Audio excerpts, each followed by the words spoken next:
Son günlər yerli telekanallarda yayımlanan verilişlərin səviyyəsi və qonaq seçimi sənət adamları arasında ciddi narazılığa səbəb olub. Müğənni Səidə Sultanın efirlərdə bayağı ifaçıların təbliği və şəxsi həyatla bağlı qeyri-etik söhbətlərin aparılmasına dair kəskin etirazı böyük bir müzakirə dalğasına çevrilib.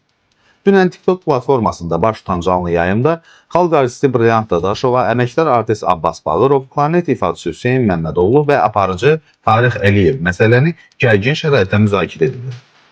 Brilliant Dadaşova efirə çıxan hər bir ifaçının musiqi savadının və milli dəyərlərdən xəbərdar olmasının vacibliyini vurğulayıb.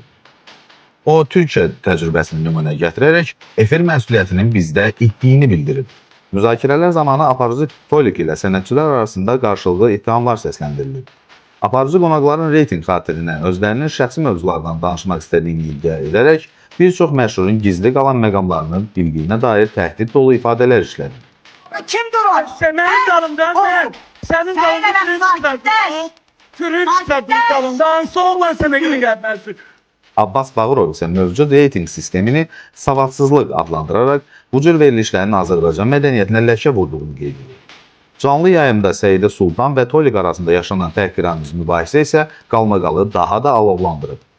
Səidə Sultana sosial şəbəkələrdə Xatirə İslam, İradə İbrahimova, Ramal İsrafilov və Vəfa Zeynalova kimi tanınmış simalar dəstək verərək efir məkanında keyfiyyət dəyişikliyinin vaxtının çatdığını bildirir.